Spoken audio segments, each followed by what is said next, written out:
How to log WhatsApp with password. Hello everyone, welcome to this channel. I'm Emily and I'm here to help you out today. So without any delay, let's get started. So first of all, what you need to simply do is launch the settings application of your device.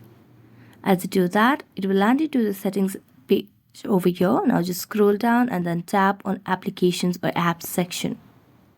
Then at the bottom of the screen, you can see the option of app lock over here. So tap on app lock, and as you do that, you'll be able to enter a passkey. Here you'll be able to see different applications that you have on your devices. So you can select whichever application you want to lock.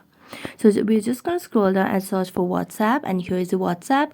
So all you have to do is just toggle on this option, and as you toggle on, you have logged the WhatsApp application. Now whenever you launch the WhatsApp application, you have to enter a passkey like this. So just enter the passkey, and there you go. So thank you so much for watching this video. See you next time.